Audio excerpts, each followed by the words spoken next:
Okay, thank you very much to everybody for attending. I know that ME is a very controversial disease. Controversies of patients making, so thank you very much to everybody for getting engaged and coming along. I've got some ground rules. Past experience has told me that awareness events seem to attract nutritionists and psychologists saying, come and see us, we can fix you, we can cure you, and we've got treatments. Please don't do that tonight. I will take that as disrespectful to me because I'm trying to raise awareness of a neurological disease. But thank you very much for coming, and please do engage with the subject. Any questions, please put them in the chat. I'll try and make sure that I don't miss any. Just for now, just for an exercise that's coming along later, this is not for ME patients because we're pros at this. But can you all put your daily activities in the chat? Everything you do from when you wake up to when you go to bed. You don't have to tell me what you do when you're in work, your last working day, if you just use that as your example, because I'm going to use it for an activity later in the talk. But like I say, ME patients don't do it because you're pros at not doing very much and keeping your energy levels level. Anyway, so there we go. Who am I? I am Sally Callow. I am an ME CFS patient. I have mild ME, and I'm going to go into the spectrum a little bit later on, but needless to say, I am at the lower end of the spectrum because I certainly wouldn't be able to do this talk now if I had moderate or severe ME, and you'll see that later. I own 2 social enterprises, both for the benefit of ME CFS patients around the world. The first one is ME Foggy Dog. As you can see, the logo is there. Foggy is a light-hearted advocacy platform. We fundraise for Cure ME, and we raise awareness of ME at every opportunity. There are a number of Foggy followers tuned in today, so hello, thank you very much for your support. The other one is Stripy Lightbulb CIC. Stripy Lightbulb is an education platform. It's training, CPD accredited training for professionals who work in business, education and healthcare. I know that that training is necessary from all of the conversations. Alison, that's distracting. From all the conversations I've had with ME patients since 2014. They've all told me from around the world, they've told me that their doctor hasn't been able to support them adequately. Their child's teacher doesn't know how to support them in the classroom, or maybe their child's had to drop out of school because of a lack of support. Parents are being accused of fabricated or induced illness because the school doesn't understand ME CFS. And also people are having to leave employment because they're not getting adequate support from their employers. That's where Stripy Lightbulb came into it. So anyone here that is a professional that wants to do CPD accredited training, please take a look at stripylightbulb.com. So to get started, why is it called Patient Voices? It's actually got a double meaning. The first meaning is ME patients, obviously. I'm a patient, you will learn about ME CFS from the patient perspective. I don't do medical jargon with ME Foggy Dog. You learn what it feels like to actually have the disease. And later on in the talk, I do actually interview 2 patients who've gone on to establish support groups and charities. And you'll see that patients are integral to the support that ME CFS patients get wherever they live in the world, because support isn't usually available from the medical profession. Or government for that matter. But the other double meaning is, as a patient community, we've been told to be patient for decades. ME was classified as a neurological disease in 1969, and yet because of political decisions and certain groups of medics, we haven't gained any ground whatsoever in terms of treatments or a cure. So we've been patient, that after we've seen the speed at which a vaccine was created and that everyone had to get their head around COVID-19 in an instant, globally, we're starting to wonder why more progress isn't being made, starting to wonder why governments could chuck money at COVID-19, but an illness that's been around since 1969 is when it got its first name. It was around a lot longer before that. Because the reason May 12 exists is because Florence Nightingale had an ME or fibromyalgia-like illness. That was not after 1969. Been around for a long time. So tonight is a fundraiser and for awareness raising. Many of you will have seen my Eventbrite text. In it, I said it was a fundraiser. The JustGiving link is going to be provided in the chat. But I'm well aware that some people can't donate. That's fine. I'm very happy to have people here learning what ME/CFS is. In my mind, awareness raising and donating is equally as important. So if you can't donate, thank you very much for attending. Right, what I thought I would do is start off with an interview with Caroline Kingdon from Cure ME. I think Cure ME are amazing. But since I started to fundraise for Cure ME, I've realised that a lot of ME patients aren't entirely sure what Cure ME does. So I thought it's absolutely perfect timing. Do an interview with Cure ME. You can see the kind of biomedical research they're doing, what they need funding for, and the kind of work that they do. So I'm going to screen a video next, and then we'll get on with what ME/CFS is.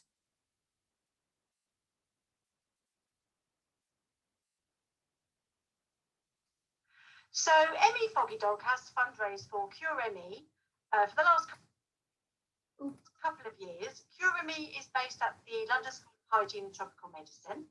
So I'm very happy to now be talking to Caroline Kingdon, who is part of the Cure ME team. Hello, Caroline. Hi, Sally. Good to see you. And you. So Caroline, if you could just tell us about the work that Cure ME does. Yes, of course. So Cure ME was started before I joined it by Eliana Lacerda and Louis Nacour, who, together with an earlier colleague, decided that there really had to be proper biomedical research into ME/CFS. And they thought that the best way of getting this done was to actually have a biobank. A biobank is a collection of biological samples and data. And we have samples and data now from people with ME/CFS, and a significant number of whom actually have severe ME/CFS, people with MS, and people who are generally healthy controls. And what we're able to do is we're able to compare the biological differences and the differences in things like symptoms between the three groups of people. And that's proved enormously helpful over the last 8 years. And we've been able to publish a number of papers that have shown that there are distinct biological differences, which we're going to continue to investigate. And I think the important thing is that all this research has been led by people with ME/CFS themselves. So right from the beginning, they were involved with deciding the way that the biobank would be set up, who would be involved, who would be invited, how we would engage people with ME/CFS. And one of the important things that came out of that preliminary engagement with the ME/CFS community is that right the way through, we've been able to visit people with severe ME/CFS who are otherwise home or indeed bedbound, who wouldn't otherwise have been able to participate. So we have a number of people, some of whom I've seen more than 2 or 3 times in their own homes. And I go there and am able to do a clinical assessment, take some measurements, also take some blood, take it back to the biobank where it's stored, and we're able to draw on that invaluable resource because there are very few places worldwide who are able to engage people with severe ME/CFS. Yeah, well, you know, I think Cure ME is awesome. I think you do amazing work. And I remember when I came to London to visit your office, you had a map on the wall to show your global reach. It had bits of cotton or whatever stretching out. So you just want to tell us what countries you, obviously, I'm assuming the samples can't be shipped over or imported from there, but researchers from various places around the world use your resources, is that right? That's absolutely right. So first of all, we want to start with the UK, because it's really interesting where the samples have gone here. So they've gone to some of our most prestigious universities, you know, Oxford, Cambridge, they've gone to Wales, to Cardiff, they've gone to Edinburgh, they've gone to all sorts of research labs in this country. So that's great news. But then further afield, they've gone to South America, they've gone to North America, they've gone to Israel, they've gone to Spain, they've gone to Portugal, they've gone to Germany, they've gone to Austria, and almost all those places have used the samples to find that there are differences between people with ME/CFS and healthy controls, and have published papers. So the biobank not only facilitates our own research, but it also helps facilitate research really all over the world. I have to say, for me, the best part of it is actually going to visit participants, or indeed meeting them in the clinic and hearing their stories, and just really being able to validate their experience. Because when I hear stories from people, I hear so many similarities between these stories. And although we're taking a very long time to find out what's going on with ME/CFS, I am absolutely convinced that it is a very real biological illness. And I have to say that when I first took the job, I wasn't necessarily convinced. I'd been a nurse practitioner for many years, and one always heard about people with ME/CFS, and occasionally you'd see them. And of course, you'd always see them on a very good day. So that makes your impression a false one. And it wasn't until I was able to go to people's homes and see the impact of the disease on their lives that I really started to realize just what impact this awful disease has on people's lives. Yeah. Well, ME Foggy Dog's got that saying. Our slogan is, "You only see us when we're well enough to be seen." Yeah. So many people see me when I'm at business events and don't realise once I'm home after that business event, I can't get out of my bed. There's kind of a detachment from my brain and the rest of my body. I can't feel my arms and legs. There's a bit of palsy in my face, my mouth droops. You don't see any of that because I'm normally too unwell to leave my house. So what's interesting is that because it takes such a long time to diagnose someone with ME/CFS, we don't actually have any blood samples or data from when they were initially ill. So what we're hoping to do, and we'll need funding for this, is to look at people with long COVID and look at their data and samples so much earlier in the disease. Because it may be that things that are happening earlier on then stabilize, and what we're looking at are the stabilized values rather than the immediate reaction to that viral illness. So I think that could all be very exciting, and obviously we'll continue to involve patients, people who have ME/CFS or who have long COVID, so that we always include the voices of those patients and indeed their carers. So what is the one thing that you personally want non-ME aware people to know about ME? Well, I think that people with ME/CFS have had so much stigma to deal with over the years, and people with long COVID are experiencing similar things. Is this really real?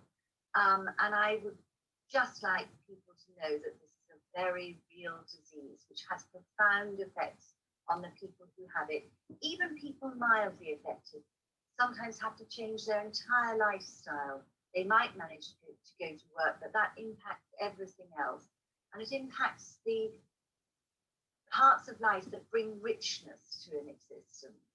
So I think that what I'd really like people to understand is how very real this disease is. Even if you see people who appear to be well, you have no idea what's going on in their lives behind the scenes. Absolutely. I echo that 100%. So much that people should, you can see it. You can see ME/CFS in patients' eyes. When they're starting to crash, you get like a blank expression. Yeah. You just have to know that it's there and to look for it. Anyway, thank you very much for talking to me today, Caroline. And thank you very much for all the amazing work. Great pleasure. Not at all. And thank you for all you're doing for the team. We so appreciate it. My absolute pleasure. Ooh.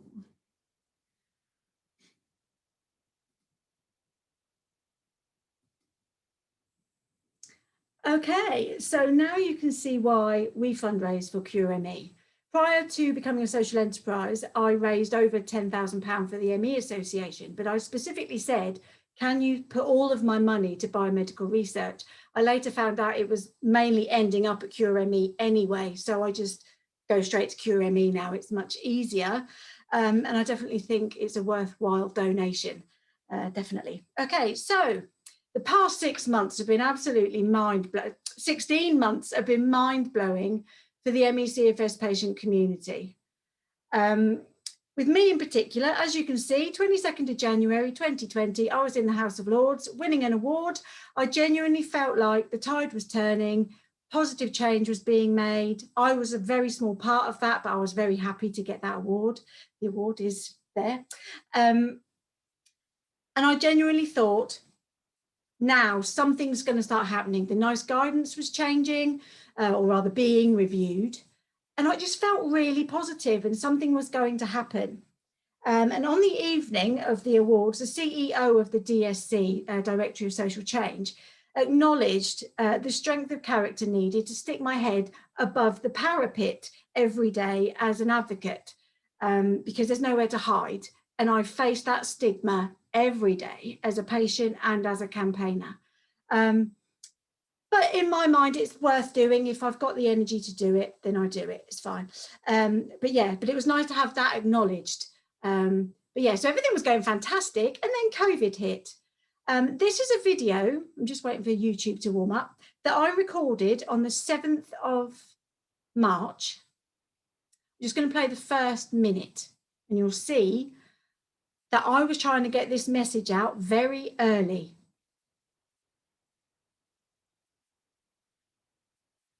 Morning, everybody. It's Saturday and Maggie wants some cuddles, so she's joining me today. I wouldn't be a very good ME advocate if I didn't talk about coronavirus. In fact, viruses in general, from an ME perspective. As you can see, lifting Maggie up, I'm very breathless. Right, so ME can be triggered by viruses. There are numerous triggers of ME, but the majority of patients are triggered by a virus in one form or another. Now, without scaremongering, that includes coronavirus. When people say that they've recovered, that means they haven't died. ME affects 1 in 500 people. When you think of the amount of people that have got coronavirus around the world at the moment, how many of those people will go on to develop ME? There's no way of knowing, but it does affect 1 in 500 people. What I need people to realise is, if you have a flu-like illness, including coronavirus, and you're expecting to get better within, a week, a couple of weeks, if your symptoms continue for months, 6 months, a year, you need to start considering whether that could be ME. What I need to make clear is your doctor will not be able to test you for ME. You've got an incredibly long diagnostic process because everything else has to be ruled out before a diagnosis.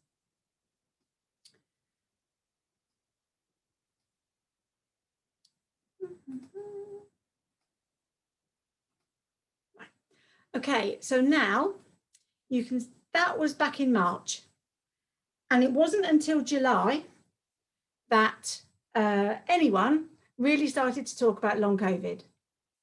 And in the time between March and July, it was the ME/CFS patient community that was telling anyone that had COVID, rest, do not push through, because we know post-viral, because 80% of ME/CFS cases are triggered by one virus or another.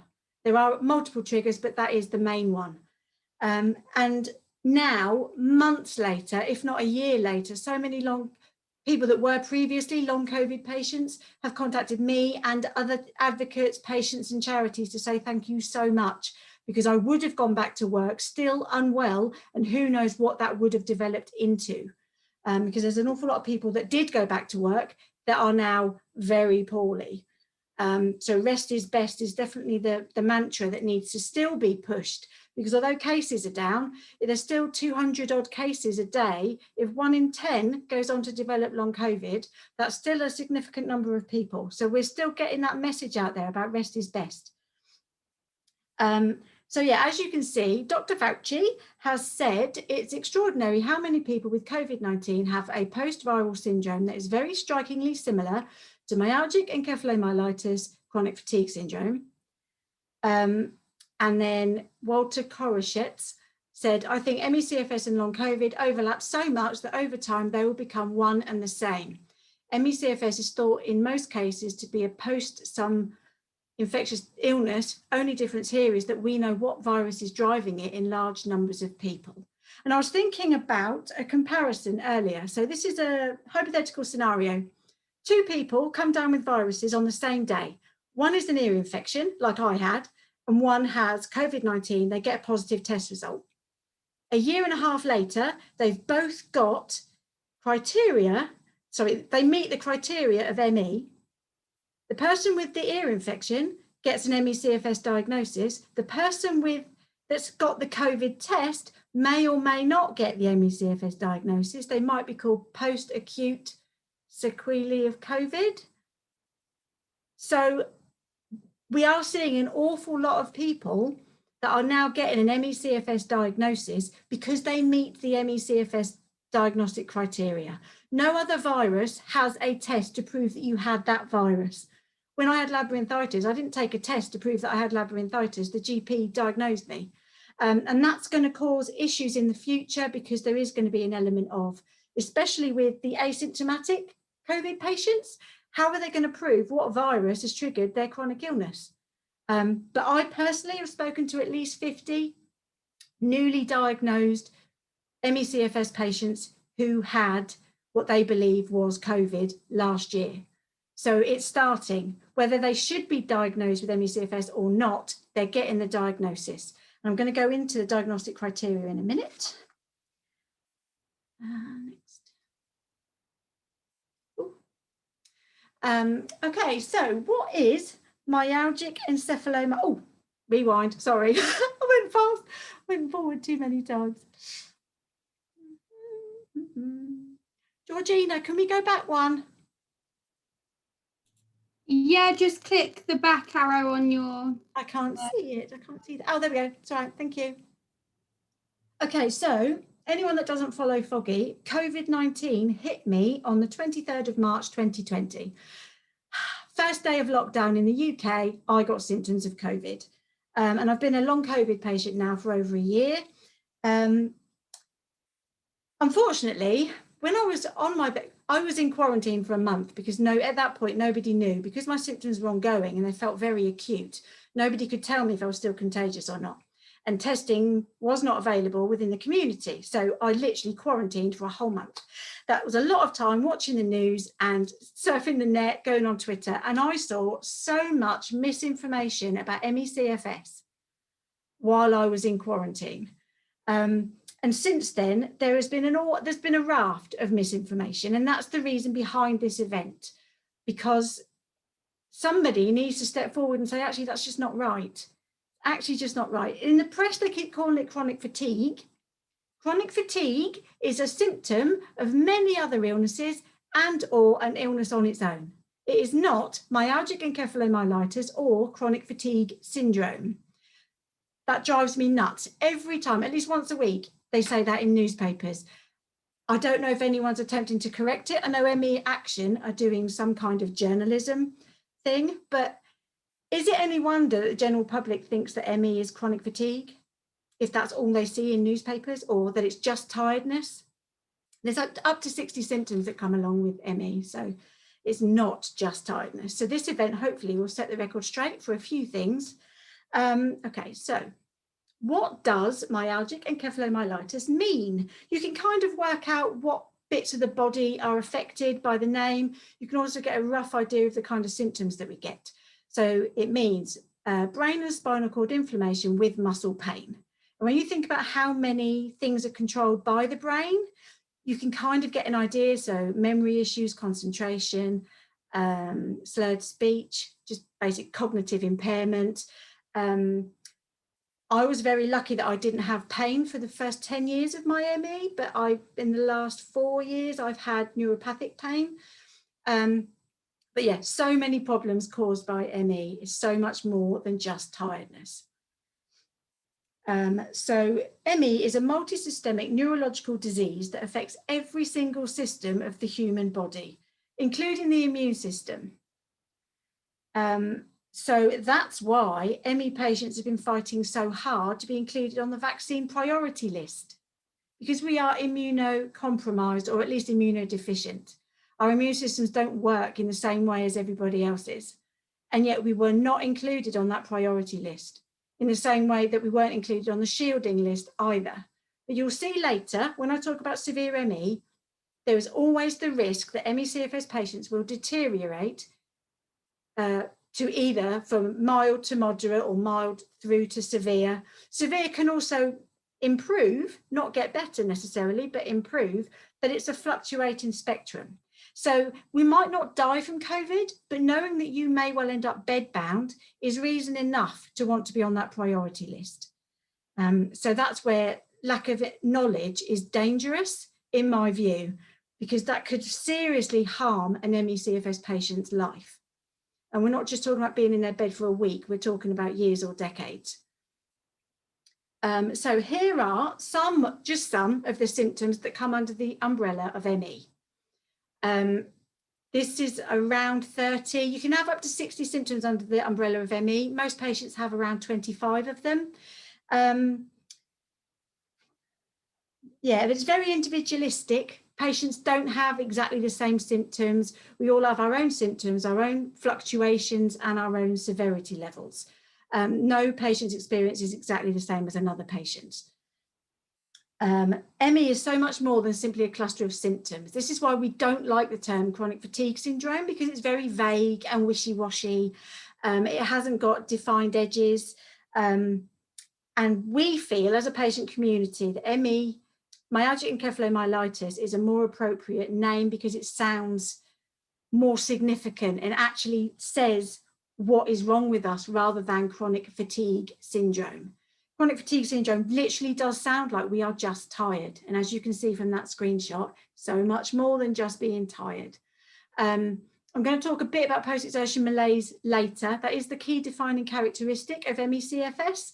And it's the characteristic that some long COVID patients are exhibiting, which is why they are getting the diagnosis of ME-CFS, because it is our key defining characteristic. Okay. Oh, I've gone. Oh, I keep doing that. Sorry. I'm going to get us to play a game now, if I can work out how to do it. I'm going to stop the screen share, 2 seconds. And then I get to that.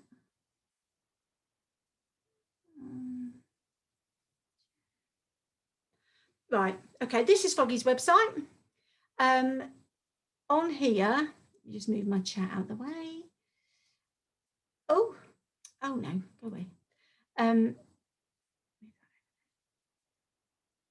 On here is a game called Foggy Bones. We'll do that in a minute. I'm just going to go through the diagnostic criteria first. Okay, so there are numerous diagnostic criteria of ME.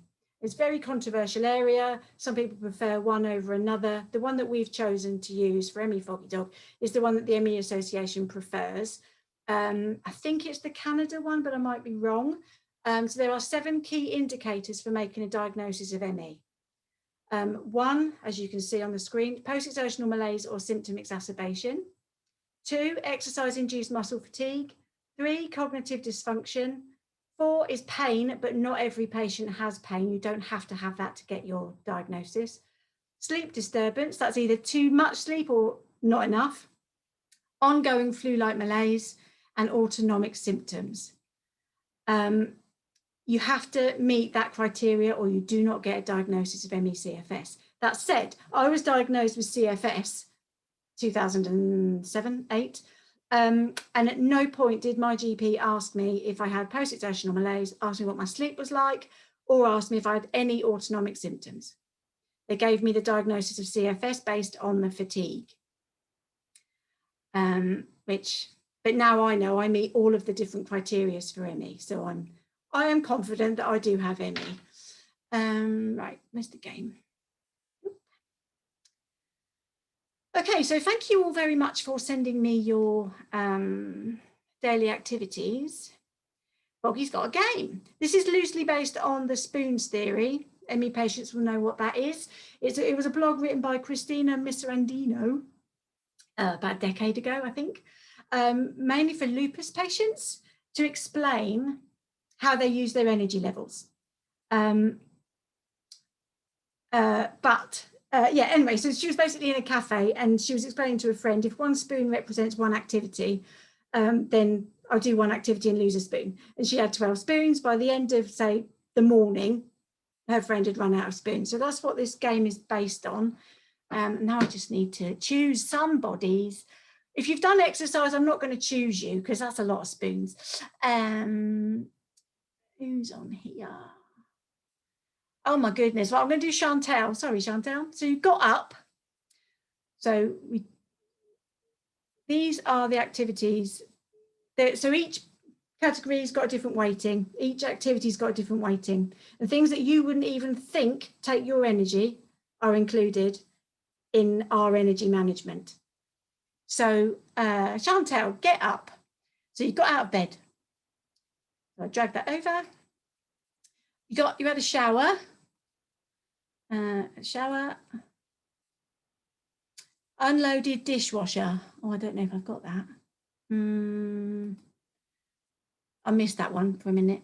Move and pack computer, packed lunch. So you made a meal, which would be make, and I'll say make and eat, but just that would be for somebody else. Drive 15 minutes. Walk from car to work. Go to work, just use that one. You get an idea of how the energy gets used up. So you have just arrived in work. You've now got 2 bones left, and you've got a full day in work. A Zoom coffee. I think this is all you've got left is 2 bones. So you can either do one of those things or 2 of those. So let's say that you went online for 20 minutes because you said a Zoom call. And that's it. That is how quickly, on a very basic level, that is how quickly ME patients use their energy. It struck me when I was trying to advise long COVID patients to pace and to rest.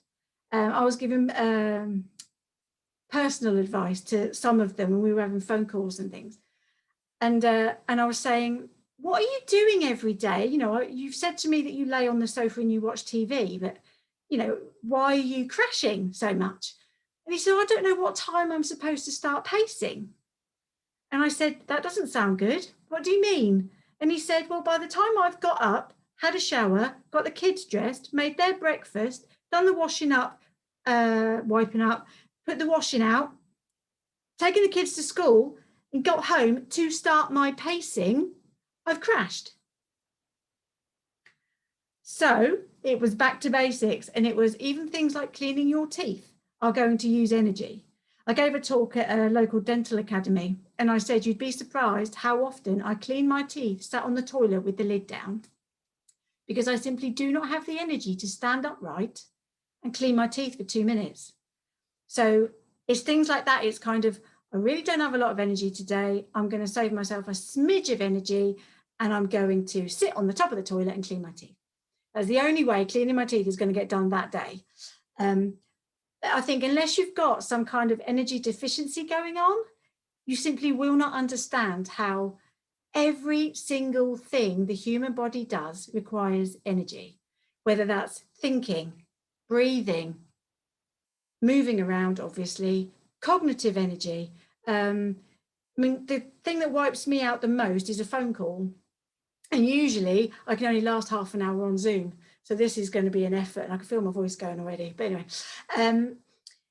you have to kind of break it down into minute detail. And when people say, oh, I just sit and watch TV all day, it's like, do you not understand? You've got the noise to deal with.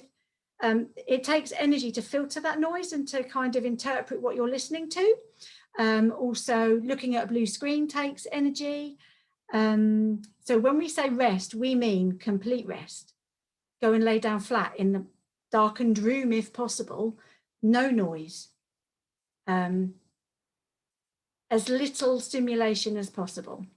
But that's what I've been doing for the last year, is trying to teach long COVID patients how to deal with minimal energy, because they seem to have the same kind of energy deficiency that we have, whether they go on to get an ME/CFS diagnosis or not. I've written down here an anecdote. When I gave a talk, somebody said to me, I think she was kind of insinuating that ME is no big deal. So, you know, put that to one side. She said, I have some of those symptoms. Does that mean I've got ME? And I said, no, because ME is not a cluster of symptoms. ME is a clearly defined illness that hasn't got a diagnostic test, but it's as defined as it can be by the symptoms that we do have. But you do, as you saw earlier, you do have to have at least 6 of those 7 criteria to meet the criteria for ME. So if you've got migraines or if you feel tired, possibly have orthostatic intolerance or POTS. Anyone that doesn't know, orthostatic intolerance is just this, I can't stand upright, I feel like I'm wilting. I've got orthostatic intolerance. I don't think I've got POTS, but I've not been tested for it. I don't feel faint. I just have an overwhelming need to get flat.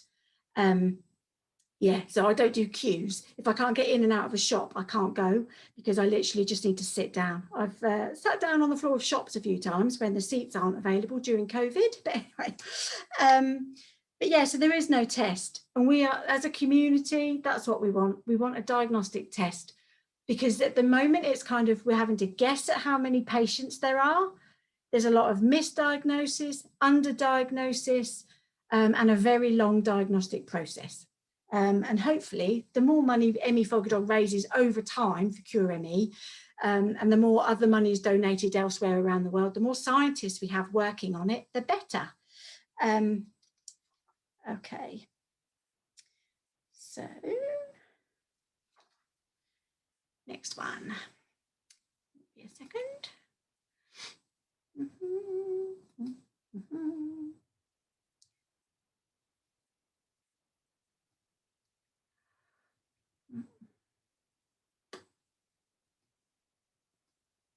Okay, severity levels. I want to make this 100% clear. I am not representative of every single ME patient. As I said earlier, I'm very lucky to be in the 25% that only, with bunny ears, has mild ME. But even with mild ME, many of us lose around 50% of our functionality. I can do 50% less than I could do the day before I got sick. It means that I can no longer work full time. It means I can't exercise. I'd state the obvious, if you haven't got energy, you can't exercise, but that's a whole different story that I'm going to go into later. Yeah, so the main thing is I can't work. I've lost my independence. I live with my parents because I am a disabled person, thanks to ME. And the fluctuations mean that holding down paid employment is incredibly difficult. A lot of employers don't support fluctuations in energy levels. Things like a staged return to work don't necessarily work for ME, because you might build yourself up. It's a bit like graded exercise therapy. You build yourself up extra hours every week, but once you're back up to full-time work, you crash and then you're off work again. But yeah, so I've lost 50% of my functionality. As you can see from the Lego stack, 25% is at the bottom. Moderate is most cases, the patient is mostly housebound, and 25% is severe or very severe. As I said earlier with the vaccines, there is always the threat that you are going to go from one layer to another, upwards. Anything can cause ME to get worse. Another virus, stress, surgery, emotional trauma, anything. So that risk is always there, even pushing yourself too hard. I had to do a kind of mental risk assessment. Am I physically able to do this Zoom event? I know for 3 or 4 days after, I'm not going to be able to function. I know that. But to me, this is worth that. But I know that it will impact me for 3 or 4 days and then I'll go back to my baseline. Patients get to know what their ME is like over time. You kind of get to work out yourself what you can and can't do. Medics do not tell us what severity level we are. We work that out all by ourselves. And the ME Association and others have created a disability scale that kind of defines 10% ME, 20% ME, 30%. I haven't included that tonight because a lot of patients say, well, actually, that doesn't really fit with me. So I think a lot of patients kind of fluctuate between mild and moderate. They're kind of on the cusp quite a lot. So it's really hard to define. But at the moment, I would say I'm kind of top end mild because of long COVID. And I was low end mild before I got COVID. But yeah, so severe ME affects 25%. And as I'm going to go into next, ME can kill. Not an insignificant disease. So this is Merryn Crofts, died on the 23rd of May 2017, aged 21. She died 10 days after her 21st birthday. And tomorrow would have been her 24th birthday. 24th. And I'm going to read out now a statement from the ME Association when the inquest findings were announced. Just so that you know why it was said that she died from ME. So I'm just going to read out a few extracts. So on the 18th of May 2018, the inquest decided that ME was the cause of Merryn's death. A devastating disease that some experts insist is all in the mind led to the death of a young drama student, a landmark inquest today ruled. Merryn from Rochdale today became only the second person in the UK to have myalgic encephalomyelitis listed on a death certificate. Despite being classed as a real neurological disease, many think the condition is not real, even within the medical profession. In August 2011, Merryn, then 15, was diagnosed with hives and swelling shortly after coming back from a family holiday in Mallorca. Tests in early 2012 revealed that at some point she had contracted glandular fever, a virus which can trigger ME. Despite dozens of medical appointments, including mental health checks for panic attacks, Merryn's condition deteriorated as she suffered breathing problems, exhaustion, and excruciating hypersensitivity to touch, light, and sound. She was eventually diagnosed with ME in the summer of 2012. Stomach problems and problems swallowing meant that her weight plummeted to just 5.5 stone. Coroner Catherine McKenna was told that Merryn could take on just 100 calories a day because her gut was in so much pain, and that by 2015, oh, sorry, I'm getting choked. Oh.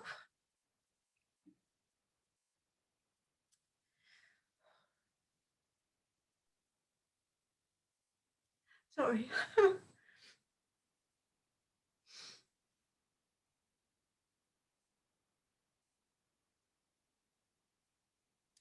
And that by 2015, even 2 teaspoons of nutrients were intolerable. Merryn was eventually fitted with an intravenous nutrition line, but suffered intestinal failure and was given a terminal diagnosis in 2016. The coroner today concluded her cause of death as starvation caused by withdrawal of supportive nutrition caused by ME. Sorry, I'm going to turn my video off for 2 seconds.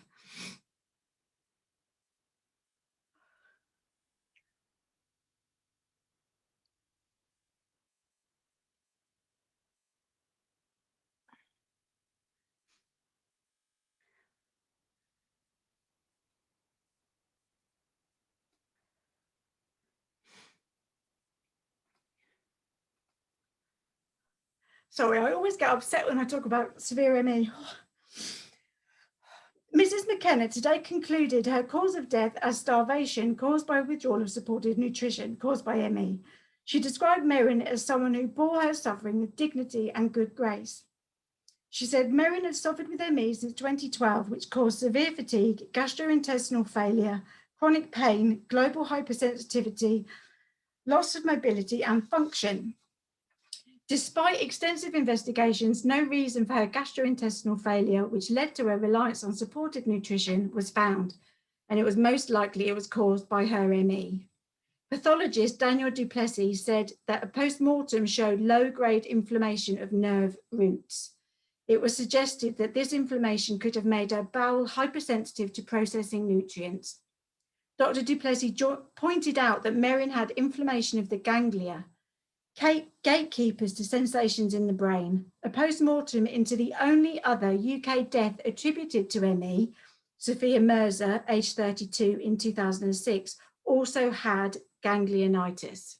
There is physical evidence of disease in post-mortems. Outside the court, the family welcomed the inquest conclusion.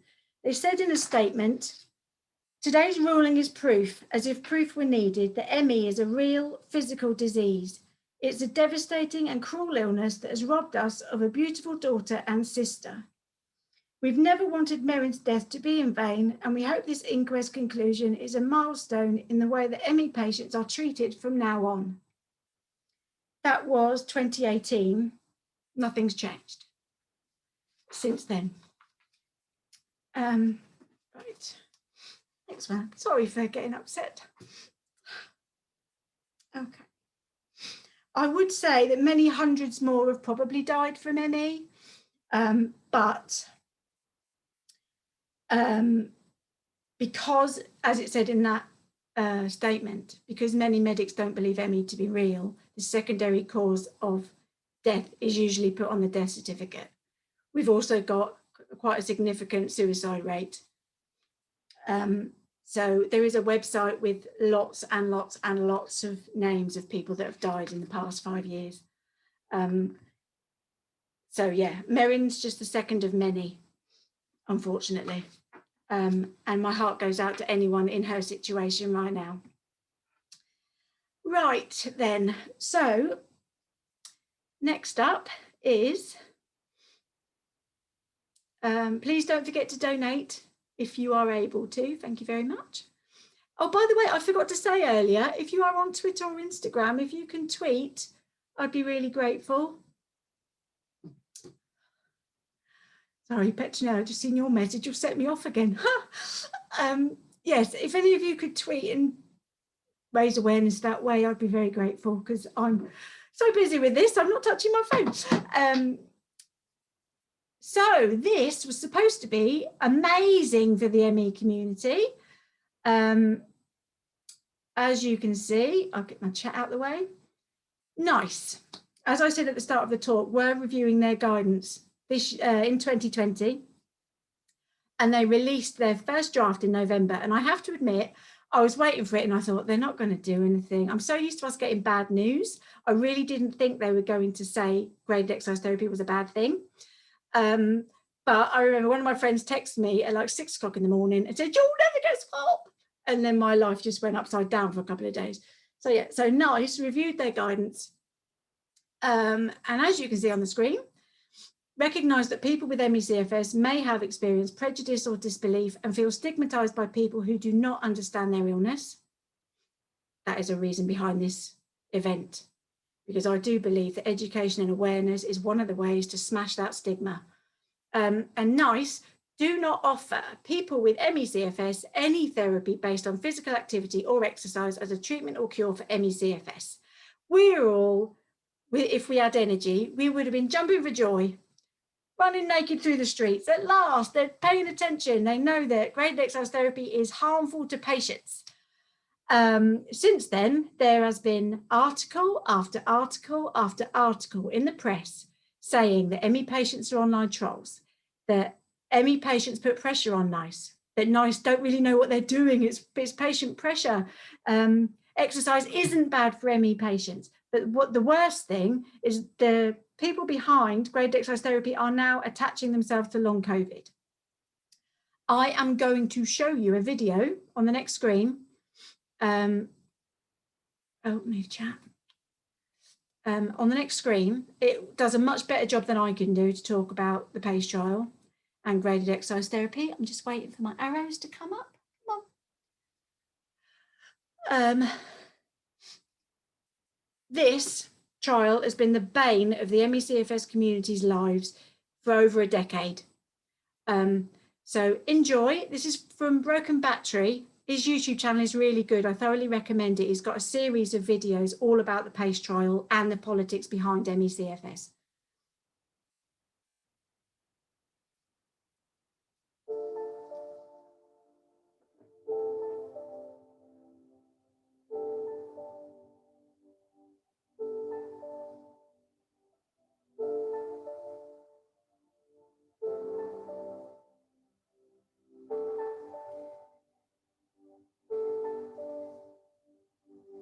One of the first things this physician should do is stop telling the patient to go exercise.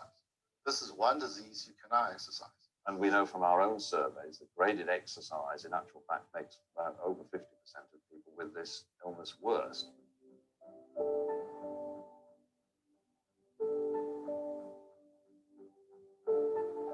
The results were published in The Lancet in 2011. The media reported that all ME sufferers had to do to recover was exercise. However, the report was immediately questioned by the patient community. How could exercise, the very thing that was known to worsen symptoms, actually help?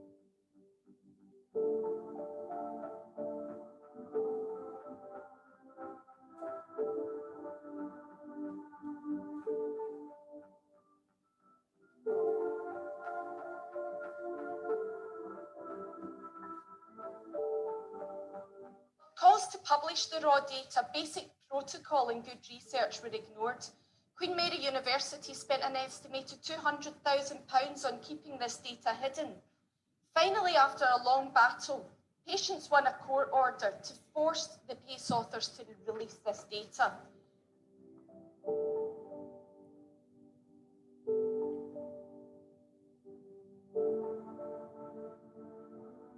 Independent analyses showed that on the originally intended recovery criteria, only 7% of the patients recovered, which is more or less the same as the control group. It's a little bit higher, but not significantly higher.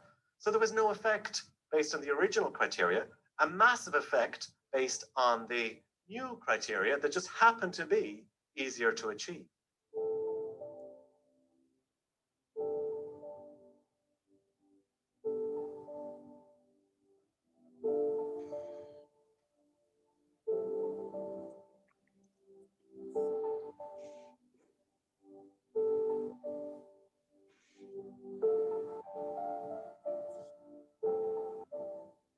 I have seen writing in journals like this, Journal of Health Psychology, calling out the PACE trial.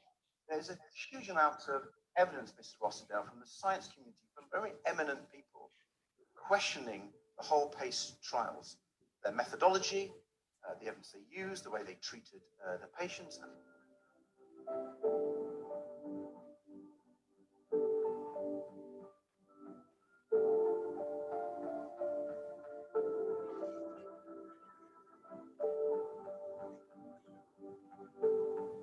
This controversy then can create interpersonal hostility, group polarization, and what have you. And very quickly, the argument isn't about what the evidence shows. The argument is about your tone in how you are bringing your point forward. So you have all of this talk about we're being harassed by patients, we're being bullied by patients, instead of actually engaging with the core points involved.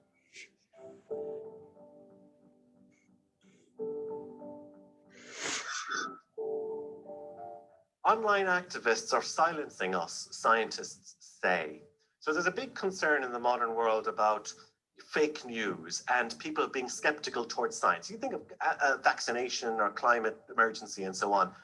Those anti-vaxxers and climate change deniers, they're characterized as a kind of a lunatic fringe.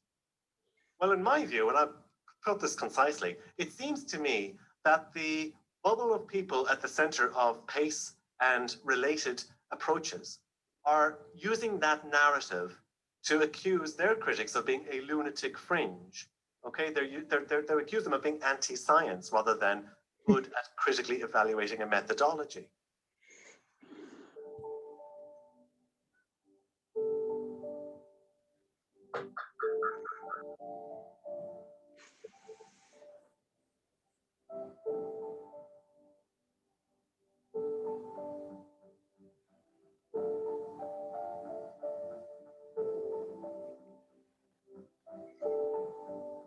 The Science Media Centre have people in their governance structure who are personally loyal to the PACE trial. And when a news study appears in the media saying, oh, the criticism of the PACE trial is unfair and we're being harassed, not criticized, this isn't an academic discussion, it's cyberbullying. They say things like that. It's hard to unpick the fact that there's a conflict of interest there that should really be declared. And it doesn't take much for mainstream commentary to spill over into sort of shock jock type commentary. So the positions that scientists take to defend their own studies against criticism have real world consequences. That information doesn't exist in a bubble, it filters out into society. And the next thing you know, you have a patient group who are vilified and ostracized and laughed at by the mainstream population. And it's not fair. And I would put it to you in moral terms, it's simply not fair.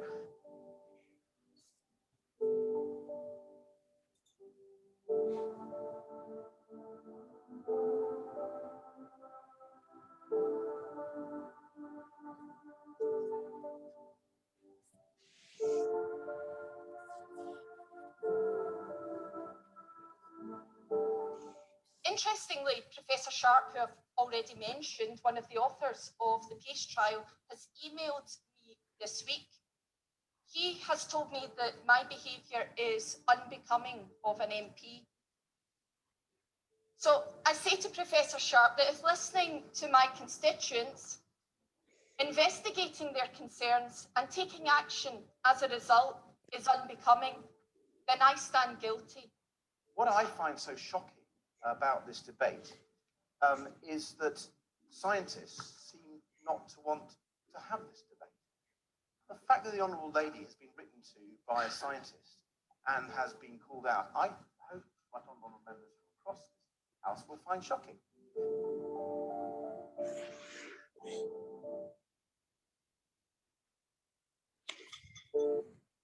Right. So, okay. So what you've just seen doesn't match the ME stuff, does it? I don't think. Can you seriously see Merryn exercising, or anyone with like a very, very low level of energy being able to exercise to get better? Fortunately, NICE have seen the light, but they've delayed the final guidance review till October, I think it is. I might be wrong, but it's later this year anyway, and I cannot wait. I genuinely cannot wait. The nail needs to be knocked in the coffin of the PACE trial because it's caused so much harm to so many patients. I've personally never been told to do graded exercise therapy, but my GP did tell me to. He said to me, "You've got a dog, haven't you? Why don't you take it for longer walks? Exercise will make you better."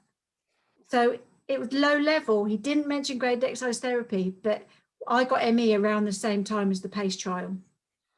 So I'm really glad that I thought that doesn't make any sense. I can't even take my dog for a 5-minute walk, so I'm not going to. But there are patients that were denied benefits or health insurance payouts if they did not do graded exercise therapy. And that's where it gets dangerous, when you feel like you don't have a choice but to do something that you know is bad for your body. As you can see, this group of people contains the people that did the PACE trial. Just look at the name of the conference. They were talking about ME, amongst other things, within this conference. That's what they think about ME patients, malingerers and illness deception. So that's where the idea of Munchausen by proxy has been pushed, and why hundreds of parents have been taken to court by social workers, and every single case has been dropped due to lack of evidence. Because, because it's an invisible disease, parents are being accused of Munchausen by proxy, otherwise known as fabricated or induced illness. And this notion that we're malingering, lazy, work shy, all comes from this group of people, because that narrative wasn't there before they got involved with ME. Next. Okay, this one I found particularly shocking, and I've included it just to give you an idea of what we are up against. I saw it about 6 months ago and I emailed my MP straight away. I know it's dated 1993, but the patient experience would tell you that this is not an outdated policy. I've cut out the important bits. Exercise is good. Doctors contribute in perpetuating the disease. It's important to avoid anything that suggests that disability is permanent, progressive, or unchanging. This is the bit that gets me. Benefits can often make patients worse. The worst thing to do is to tell them to rest. Bearing in mind the PACE trial was part funded by the DWP, and now this is a DWP conference. So this is why everybody struggles to get disability benefits, but this is why it's particularly difficult for ME CFS patients in the UK, because this group of psychologists are telling the DWP that we're not really sick, it's false beliefs. Don't acknowledge the fact that we're really sick, because that will make us worse. But like I say, my MP emailed back and said, that is horrible, but I can say that that is not the policy now, but she couldn't provide me with the up-to-date policy. But like I say, the patient experience would say otherwise, because we are still treated like that. I personally have tried to go on benefits twice. My dad came with me the second time.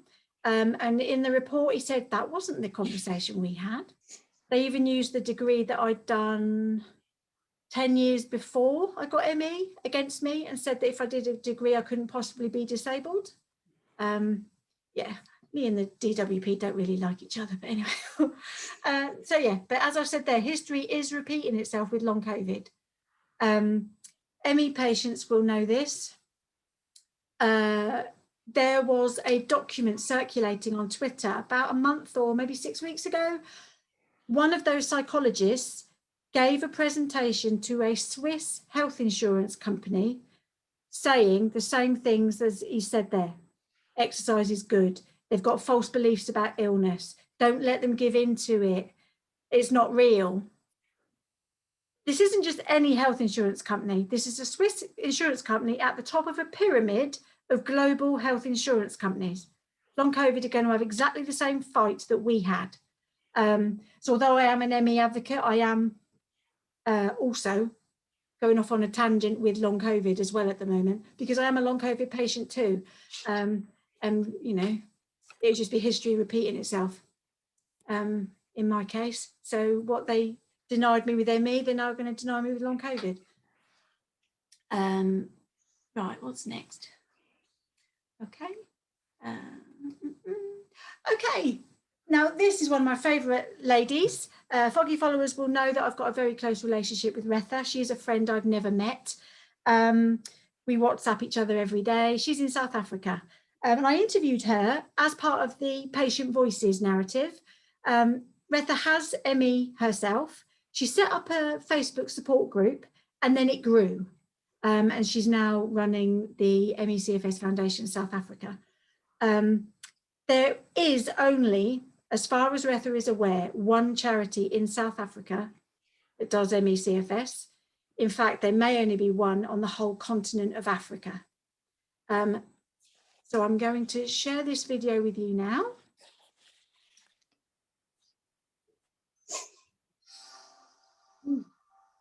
Hello, Retha.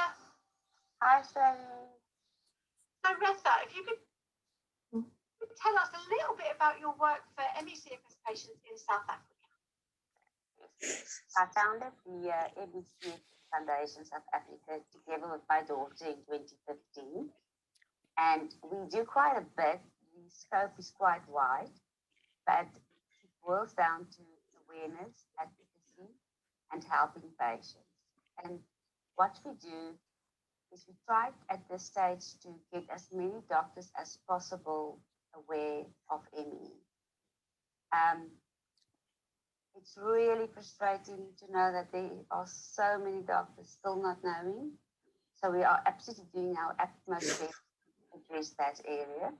We also provide cell phone airtime to some patients. Where we can, it all depends on funds. We provide healthcare as well.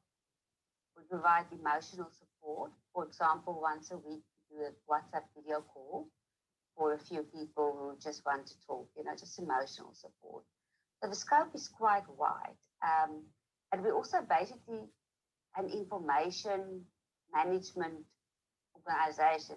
We collect information, patients contact us for that, doctors contact us for that. So yeah, in short, that I would say is the work of the foundation. And it's not just in South Africa either, is it? No. No. Is it the whole of Africa? Yes. And you are the only charity that does that work? Yes, we focus on South Africa. Where opportunities arise, we expand to other countries. As far as I know, there's one other organization, I'm not too sure, but it's up north in Africa. But our main focus is South Africa, but we have been in contact with a few countries in Africa. Okay. And in your time as founder of MECFS South Africa, have you seen or felt change in how MECFS is dealt with or how it's seen? I think so, definitely. First of all, the patients, they realize they're not alone. Our community is growing. We've got a support group as well on Facebook. So that community is growing.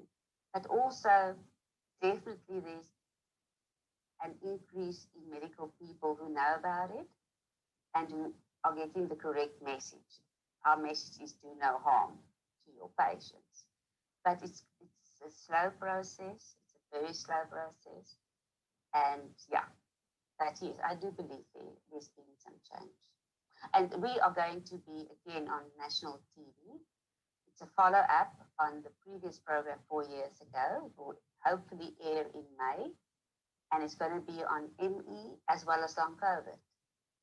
And I believe it's going to be a very powerful program. Yes. That sounds great. Yes. Outside of your own health, because everyone watching this will be aware of your headwear. If you're not aware, Rebecca has got cancer. So she's now tackling ME, CFS and cancer. So outside of your biggest challenge, what would you say is the biggest challenge outside of your own health for your foundation? It boils down to resources, and that includes funds and people. And I mean, you yourself will know this very well. To get people on board, it's just almost impossible. It's a big challenge. People, because it's a non-profit organization, we can't pay those people, so you depend on volunteers and also funds. And unfortunately, with COVID, a lot of focus is now on that. So fundraising is even more difficult at this stage. This has always been a big challenge, and I think it will remain a challenge for some time. Yeah, I think you're right about getting people to engage. It's incredibly difficult to get volunteers. And also we need, across the world, we need healthy allies. Absolutely. Part of the reason I'm interviewing you is to show that most charities or I'm losing my speech now. Grassroots support groups are founded by patients themselves. So as soon as our health takes a hit, that affects the organisation. We need more healthy allies to step up and help us in our fight. Yes. And ironically, I found out the other day that there's already a project going in South Africa about long COVID. And their one objective is how to train doctors. And I thought to myself, but we've been asking for this for years, and here you come and you do it for long COVID. And yeah, that is, hopefully I am in contact with them, and hopefully we will also benefit from this study. That's all we can hope for at this stage. I think it could be mutually beneficial. They could learn from the research we've already done. Absolutely. And then we'll benefit from theirs. And if we all work together, both can be resolved. Absolutely. It is taking a lot of the focus away from us, but at the same time, in every article written about every article written about long COVID, ME is mentioned. Absolutely. So pros and cons, really. And where do you want the foundation to be in 5 years' time, and what challenges do you see in that 5 years? I would love for every doctor in South Africa to know about ME, to have the correct information about diagnosing, treatment, management, and to be able to help a lot more patients with their healthcare. Challenges still remain: funds, resources, and also the other challenge we have is in South Africa, there's a lot of focus on AIDS and tuberculosis. I'm part of a committee, South African non-communicable diseases, where we try for those illnesses to get attention from government. And it is a very slow process, and ME is just one of many illnesses on that list. Yeah. So that's a very big challenge to get us on the map at government level. Well, you're working as hard as you can. Can't ask any more of you. Thank you very much for talking to me, Retha. Thank you, Sally, for you talking to me. I appreciate that a lot. Happy International ME Awareness Day to you. To you too. Thanks so much. Okay, take care. Bye. Bye.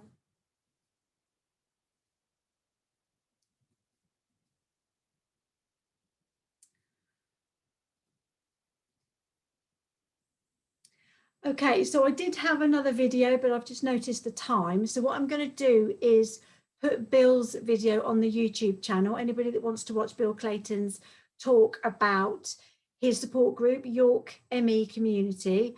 It was another example of grassroots support for patients. It is a really interesting interview. It's just I'm aware of the time. And that'll be available on ME Foggy Dog's YouTube channel as of tomorrow. Has anybody had any questions? I've seen, what do you mean there's no sound? What did I do? Oh, don't know. RN and work with you. Has anybody got any questions for me at all? You're still there? Yeah, I was just wondering if there's similar group or patient advocacy somewhere in Germany. Sorry, is there something similar, did you say? No, I'm looking for something similar in Germany because I'm based in Germany. Oh, right, okay, so like a support group. I don't know of any in Germany, but I'm just thinking that you normally get signposted on social media. Are you on Twitter at all? I'm not on Twitter, just on Facebook. And I was just wondering if any of the participants of this talk come from Germany as well. Oh, okay. Well, yeah, I mean, I saw your question. So yeah, if anybody else is in Germany, please do add that to the chat. But there's always smaller support groups on Facebook, and that's where most of them originate. That's where Retha's came from. That's where Bill's is. So if I were you, I would just, there must be. There is in Italy, France, Spain. I'll try. Yeah, hope so. Fingers crossed. The whole topic is quite new to me because at first I thought it was just a long COVID case, but now I know, well, I may have long COVID syndrome or I may have ME. As you mentioned, it's hard to distinguish one from the other. Yeah. Okay. Did you have a positive COVID test or not when you had? Yeah. What you did? Yeah. Okay. Do you meet I was sick in November, and I'm a nurse, so I caught it while working. Oh no.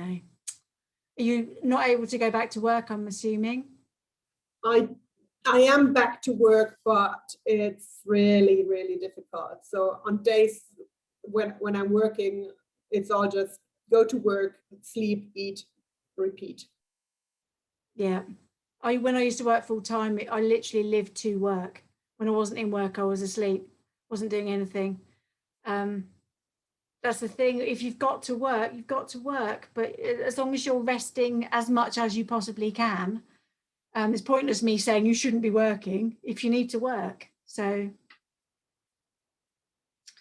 but yeah, if you on Facebook, I am Foggy Dog. So if you're on Facebook, feel free to follow me. I've got all sorts of nationalities follow me. So you may well find someone from Germany on there, might be able to help. Okay, thank you for joining us, Stephanie. Has anybody else got any more questions? Either put them in the chat or come off mute. Do ME sufferers get wrongly referred to psychiatrists? Yes, they do, Matt. That's why I wasn't sure whether you were an ME ally. ME patients can get sectioned inappropriately. There was one last year or the year before, Gigi, you can Google it. She was a young girl, early 20s, and I think it was in Sussex. Okay. She was sectioned, but her mum was a psychologist, and her mum said, "You've just made up this syndrome," and she had to fight to get Gigi out of the psychiatric unit. I don't understand how somebody could get sectioned. It's a bit bizarre, isn't it? It's all this, you're imagining it and you want to be sick. Right. So you're in a psych unit and it's all to do with getting sympathy from somebody else. If they take you away from your family, there's quite a few cases actually, and now you've asked that question, Matt, I'm happy to send you resources if necessary. That's fine. If you would, yeah. And of course I'm an ME ally. No, as soon as I found out, he's a relative, everybody. As soon as I found out what your job was, I thought, oh God. But no, I'm very happy that you're an ME ally, but there was that bit of... Oh no, don't worry. There's at least 4 that I can think of in Europe, but there must be more. There must be more. Because I was surprised at the Gigi thing because it's so local to me, and it just seems so weird that anybody could have to go through that. Yeah. I mean, so I knew somebody once who was initially diagnosed even with schizophrenia, in fact 2 people, and then later it was realized they had ME. I struggle to comprehend the incompetency of how you could mistake ME for schizophrenia. It's just bizarre, actually. It's all to do with this, but you keep insisting that you're sick. It's like, because I am. Jenny's just put in the chat, Thane, is that how you say it? Thane Black in the US got put in a psychiatric ward against his will as well. There are quite a few happening now. So yeah, so I'll share that with you, Matt, just so you can... Yeah, please. No worries. Any more questions, anybody? No? Okay, well, I am very present in websites, on social media. Please do contact me with anything, whether you want support or you've got a question. I'm happy to support anybody. Have been doing so since 2014. Yeah, it's kind of, I'm happy to help. So if you're having a bad day and just want to talk to someone, please, but you don't want to pick up the phone, I'm on Twitter, I'm on Facebook, Instagram, website, you name it, I'm there. So Chantel is now telling, oh no, I thought you were telling me to stop. Chantel is one of my directors on Stripey Lightbulb, and she just said, stop, rest, pace, plan, and prioritize. Yes. You need to learn to do that if you are a newly diagnosed ME patient. Once you get to be an expert, you kind of put that out the window like I do. But in the early years, you have to really take that seriously and learn what your baseline is and how you should manage your own particular energy levels. You're welcome. Yeah, I hope that was okay. I won't apologise for crying, but I do feel like a bit of a donut. Every time I do an awareness talk and I talk about severe ME, I start crying. Every time, but I guess that shows passion, doesn't it? Anyway, thank you everybody for tuning in. I hope it was what you were expecting. I do it from the patient perspective because I do think that in the absence of a biomedical test and proper, this is exactly what ME is, you have to go by what the patients are saying. And if the patients are saying that this is happening, you have to believe them. And unfortunately, that hasn't been happening with all the psychs, but hopefully with NICE changing. I'm all positive for the future, fingers crossed. Lots of love to everybody that's attended, and thank you very much for your time. Take care. Bye.